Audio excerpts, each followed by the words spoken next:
देखिए, कार्बनिक यौगिक को हम दो तरीके से कैटेगराइज कर सकते हैं।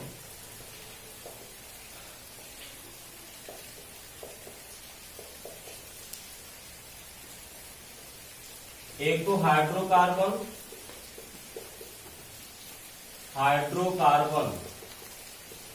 और एक हाइड्रोकार्बन व्युत्पन्न।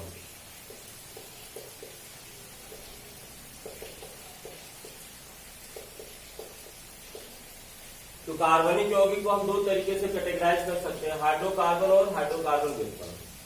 जैसा कि नाम है कि हाइड्रोकार्बन यानी ऐसा कार्बनिक यौगिक जिसमें केवल हाइड्रोजन और कार्बन हो, उसको हम क्या बोलेंगे? हाइड्रोकार्बन।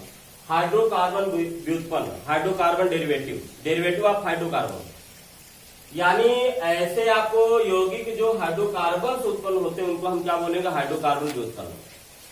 अब हाइड्रोकार्बन ये इसमें क्या क्या आता है? इसमें आता है एल्केन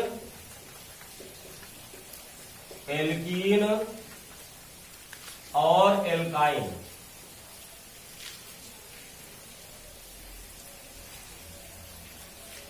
एल्केन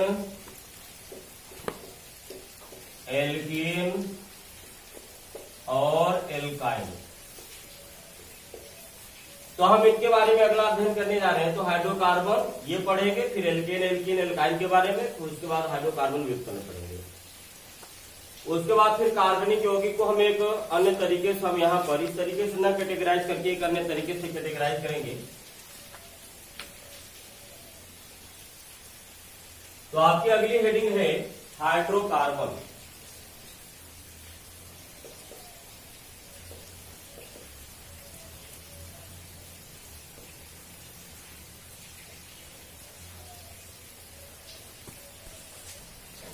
तो हाइड्रोकार्बन क्या होता है? हाइड्रोजन व कार्बन के सहसंयोजक यौगिकों को हाइड्रोकार्बन कहते हैं। कार्बन व हाइड्रोजन के सहसंयोजक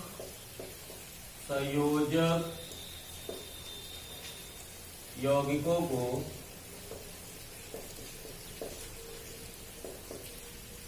हाइड्रोकार्बन कहते हैं।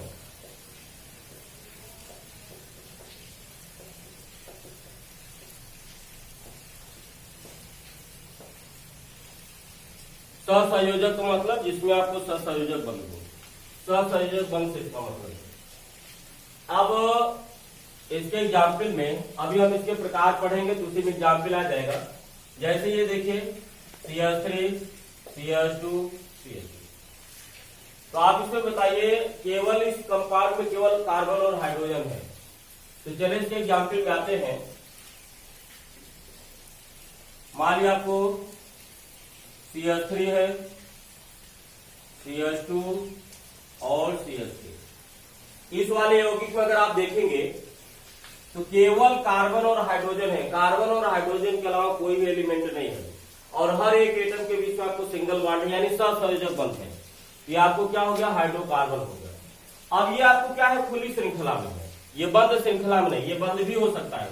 हम इसी को अगर बॉन्ड लाइन के फॉर्म में दिखाएं तो इस तरीके से दिखाएंगे। तो इसमें कितने कार्बन है? 1 2 3। यहां भी देखें तो कैसे बनाएंगे? तो 3 कार्बन दिखा दिए, 1 2 और ये 3। अब आप क्या करें? इनको मिला दीजिए, ये आपको बॉन्ड लाइन नोटेशन हो गया।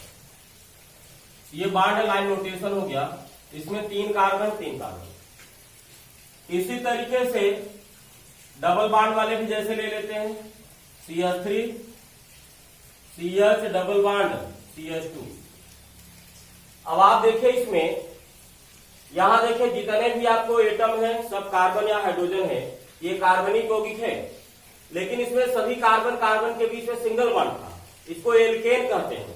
इसमें देखिए सिंगल बॉन्ड के अलावा यहाँ डबल बॉन्ड भी है जिसको एल्कीन बोलते हैं। अगर हम इसका बॉन्ड लाइन नोटेशन दिखाएं तो कितने कार्बन है? 1 2 और 3। तो देखिए 1 कार्बन, 2 कार्बन और ये 3 कार्बन। 1 कार्बन यहाँ पर, 1 कार्बन यहाँ, 1 कार्बन, 3 कार्बन है। और यहाँ देखिए आपको डबल बॉन्ड है तो यहाँ पर आपने क्या लगा दिया? डबल बॉन्ड लगा दिया। ये और ये दोनों एक ही मतलब हुआ। अगला जैसे ये ले लिया CH3 C triple bond CH देखिए इसमें सबकी कार्बन की 4 वैलेंसी, एक वैलेंसी ये हो गया 3 हाइड्रोजन से 4, कार्बन की 4 वैलेंसी होती है, 2 वैलेंसी इधर हो गया 2 हाइड्रोजन से 4, कार्बन की 4 वैलेंसी, 1 वैलेंसी इधर हो गया 3 हाइड्रोजन से 4। उसी तरीके से यहाँ भी, यहाँ देखिए कार्बन की 1 वैलेंसी ये हो गया और 3 हाइड्रोजन 4, इन दोनों के बीच में 1 वैलेंसी। इस कार्बन की 1 वैलेंसी 2, 3 और 1 हाइड्रोजन से 4, इस कार्बन की 2 इधर और 2 हाइड्रोजन से 4। यहाँ पे देखिए इस कार्बन की, इन दोनों कार्बन के बीच में एक बॉन्ड, इस कार्बन की 1 वैलेंसी और 3 हाइड्रोजन से सेटिस्फाई 4, इस कार्बन की 1 इधर और 3 इधर 4, इसलिए यहाँ एक भी हाइड्रोजन नहीं है। इस कार्बन की 3 इधर है तो बचा 1 हाइड्रोजन से सेटिस्फाई है। तो अगर हम इसका बॉन्ड लाइन नोटेशन दिखाएं तो इसमें बताइए कितने कार्बन है, 1 2 और 3 है। यहाँ भी आपने 3 दिखाया और इधर कितना बॉन्ड है, ट्रिपल बॉन्ड है। ये हो गया एल्काइन, ये एल्केन हो गया, ये एल्कीन हो गया और ये एल्काइन हो गया। अब ये इसमें कहीं भी आपको रिंग नहीं, बंद आकृति नहीं बनानी है। अब बंद आकृति वाले जैसे ले लिया एग्जाम्पल, मान लिया आपने ये ले लिया CH2 CH2 CH2। देखिए इसमें 3 कार्बन है और सभी कार्बन की वैलेंसी कितनी है, 4 है। देखिए आपको ये कार्बन है, 1 वैलेंसी 2 और 2 हाइड्रोजन से 4। उसी तरीके से इनका भी अगर इसका बॉन्ड लाइन नोटेशन दिखाएं तो देखिए आपको ये बॉन्ड लाइन नोटेशन हो गया, जिसको आप पीछे पढ़ चुके हैं। इसी तरीके से 4 कार्बन का अगर हम लें CH2 CH2 CH2 CH2, अब देखिए इसमें जितने भी कार्बन हैं सबकी वैलेंसी इसमें 4 है। अगर इसका बॉन्ड लाइन नोटेशन दिखाएं, ये बॉन्ड लाइन नोटेशन हो गया। इसी तरीके से अगर हम लोग आगे आए, मान लिया आपने ये ले लिया CH2 CH CH CH2 CH CH और ये CH2, यहां पर डबल बॉन्ड ले लिया और यहां पर डबल बॉन्ड ले लिया, बाकी सब सिंगल बॉन्ड है। देखिए इस कार्बन, जितने भी कार्बन है सबकी वैलेंसी 4 है। जैसे इसकी देखिए, 1 बॉन्ड इधर 1 बॉन्ड इधर, 2 हुआ, 2 हाइड्रोजन से सेटिस्फाई, तो 2 2 4। इस कार्बन का ये 2 इधर हुआ 1 इधर हुआ, 3 और 1 हाइड्रोजन से, तो जितने भी कार्बन है सब यहाँ पर क्या है, सबकी वैलेंसी कितनी है, 4। अगर इसका बॉन्ड लाइन नोटेशन दिखाएं तो बताइए इसमें कुल कितने कार्बन है, 1 2 3 4 5 6। यहाँ भी देखिए, यहाँ कार्बन पॉइंट है 1, यहाँ भी कार्बन पॉइंट 2 3 4 5 और 6। देखिए यहाँ पर डबल बॉन्ड है, यहाँ पर डबल बॉन्ड है, यहाँ पर आपने डबल बॉन्ड लगा दिया, ये इसी का क्या हो गया, बॉन्ड लाइन नोटेशन हो गया। इसमें जितने भी आपको एटम है सब केवल कार्बन या केवल हाइड्रोजन है, तो आपको ये क्या हो, हाइड्रोकार्बन।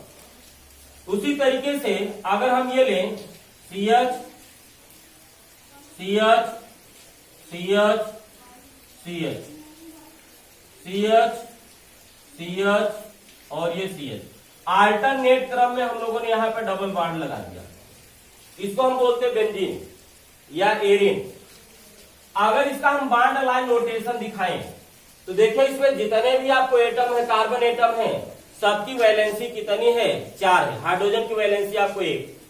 तो यहाँ पर अब सभी आपको क्या है, ये सब सहसंयोजक बंध है, ये जितने भी आपको बंध है ये सब सहसंयोजक बंध है, तो ये आपको सहसंयोजक यौगिक है। अब इसमें कार्बन और हाइड्रोजन है, तो आपको हाइड्रोकार्बन हो गया, केवल कार्बन और हाइड्रोजन है। अगर इसका बॉन्ड लाइन नोटेशन दिखाएं तो इसमें बताइए कुल कितने कार्बन है, 1 2 3 4 5 6। इसमें भी 1 2 3 4 5 और 6, अल्टरनेट क्रम में डबल बॉन्ड है। यहां भी आपने डबल बॉन्ड लगा दिया, यहां भी डबल बॉन्ड लगा दिया, यहां भी एक एक एटम छोड़ करके डबल बॉन्ड लगा दिया। इसको बेंजीन बोलते हैं या एरिन। इसी को आप ऐसा भी डिनोट कर सकते हैं, ये रेजोनेटिंग स्ट्रक्चर आपको इस तरीके से बीच में आपने सर्कल बना दिया।